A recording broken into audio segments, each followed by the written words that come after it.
Quelques réglages avant de passer à une phase de test sur les chemins de Charente-Limousine. Je me souviens, on avait dit que c'était 750 à peu près ta hauteur de selle. Julien, qui a commandé ce vélo tout chemin en bambou, a très vite apprécié son confort par rapport à un cadre traditionnel en acier ou en aluminium. Très bien.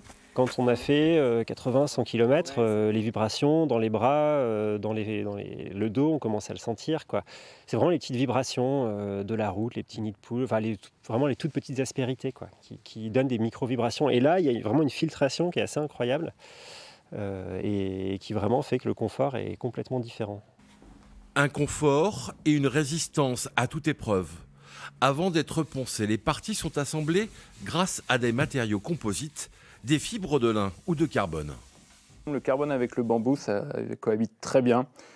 Et même le carbone, la résine époxy et le bambou cohabitent très bien. On travaille, sur tout ce qui est bois, on travaille beaucoup avec de la résine époxy pour le collage des bois. Donc c'est des matériaux qui sont presque faits pour aller entre eux. Cette matière première naturelle que Louis Segré achète chez des fournisseurs spécialisés fait que chaque vélo est unique. Nous, si on regarde le bambou ici, on se rend compte que il n'est pas vraiment droit, il a tous ses petits nœuds, etc. Et ça, en fait, c'est ce qui permet de faire que chaque vélo est unique. C'est-à-dire qu'on va choisir les bambous et on va se dire, je peux faire le tube du haut un petit peu cintré vers le haut. Je commence même à m'amuser à étuver les bambous et à les cintrer pour leur donner des formes, donc ce que je fais notamment sur les fourches. L'élégance de ces cadres a évidemment un prix, 500 à 1000 € de plus par rapport à un vélo classique de gamme équivalente.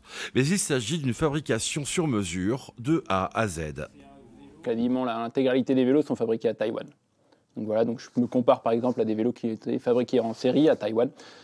Mais il faut quand même garder en tête que ce n'est pas du tout les mêmes vélos, c'est-à-dire que là, c'est un vélo, chaque vélo que je fabrique est vraiment différent parce que chaque client qui vient me voir est vraiment différent. Donc c'est-à-dire que c'est un vélo qui a été vraiment réfléchi avec le client pour sa pratique. La dernière production de Louis Segré est un vélo électrique. Il est équipé d'un moteur pédalier et doté d'une fourche bambou de style truss en cours d'homologation.